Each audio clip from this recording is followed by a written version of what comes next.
got a mixture of some cow manure, some marker mulch, and some compost that we had started collecting on.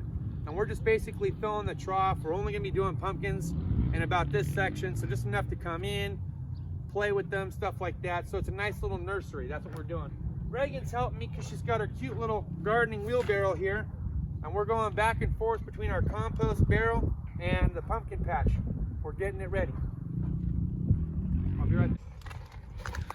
All right, so right now, let Mimi, she's spreading out the soil and the cow poo-poo, and we have some soil. What is it? Soil. We have soil and cow poo-poo and some marker mulch and then some compost, all kind of tied in. And we're gonna get it bed down and then wet it down for the night and just kind of let it sit there before we plant. Okay, the first couple pumpkins to be placed in our pumpkin patch needs to go 1 inch. Remember how far to go? Yes. Go ahead. Pick a spot. Okay. Does it? No. Just to the finger. Look what Mother's doing. Just a little spot. Put your seeds in. There you go. Okay, that's it. Here in the desert, especially here in Joshua Tree, we have some really hard dirt, almost clay-like. It's super, super hard to dig holes. It's super hard to plant anything. So I've got to pre-wet it, let it soak in, dig a little bit out, put it in a pile. That's why we got our Harbor Freight bucket here. It was relatively cheap. We want to plant this apple tree at nighttime. That's at least what I've learned. You want to kind of set them in their bed at night and only really water them in the evening and in the first thing in the morning. So I'm learning all this, but I'm really excited to share this with you guys because now we'll have 7 trees in total. We have our, down there, we've got 2 mandarins, the lime, the apricot, the peach, and then over here we have our lemon, and then we're actually gonna have an apple right here, which is really cool. And this is a Dorset golden apple. So when they get done growing, they should be some nice goldeny colors. Like, I'm not too large of a fan of the red or green ones. Green are a little bit sour. Red are okay, pretty generical, but I love the way the yellow ones taste. So I want to plant a yellow one. I think we're gonna have a nice, really good, I think we're gonna have a really nice fruit orchard, and I'm really excited about that. The vineyard is doing really, really well. The chicken wire helps keep out the rabbits, which is great. Back behind me, the vegetables have not done so well. I've just recently caged in, and I'll show you here in a minute, the baby tomatoes, because I started attacking those now. We pretty much have no green peppers left, but I'm hoping that they'll grow back. So we're gonna leave them in the whiskey barrel for now, see if we see signs of regrowth. All right, there. You gotta get it lined up and squared up. Go ahead. There, good job.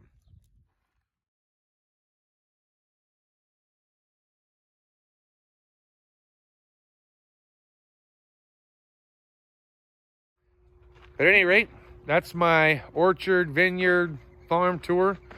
Green thumb I am not, okay? I'm still learning. But I do enjoy things, activities, let's say, outside of turning a wrench, okay? When you turn a wrench every single day, day in and day out, and you're working 10-hour days sometimes, I enjoy doing things that does not always involve turning a wrench.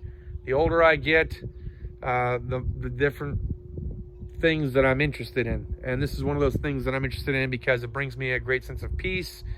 I feel like I'm kind of giving back to Mother Nature, so to speak, and it's relaxing. Overall, it's relaxing. It's very enjoyable.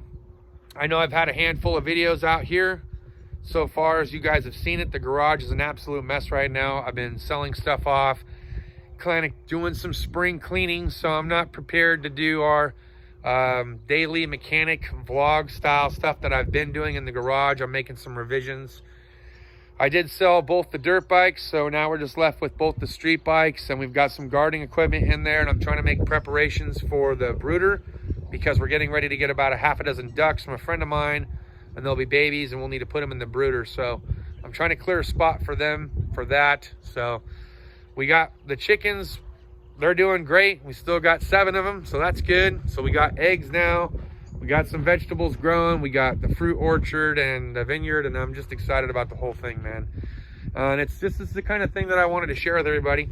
And I have been taking a little bit of a sabbatical from the YouTubes intentionally, but wanting to spend more time with the family, more time with the kids, you know. And so I've just been like, you know what, it's I'm still here. I'll still do my videos from time to time as I see fit. But I just don't want to put any unnecessary pressure on myself to do them. It's enjoyable and I enjoy doing them for you guys. But I also want to enjoy what's important to me, which is my family. So that's what I'm doing. So we will go live this Friday though. I feel like it's been about a month now since we've been live last. And I really had an enjoyable time with Ed and Dale and Power Stroke Jude on the live stream last night. And I was like, yeah, man, I'm ready for a guy night, man. I'm ready to hang out. So I've skipped a few Fridays in preparations of the new orchard and things that I'm doing here on the farm. But I'm ready for some guy time. So maybe we'll hang out here on Friday night. Hope to see you guys there. Cheers and deuces.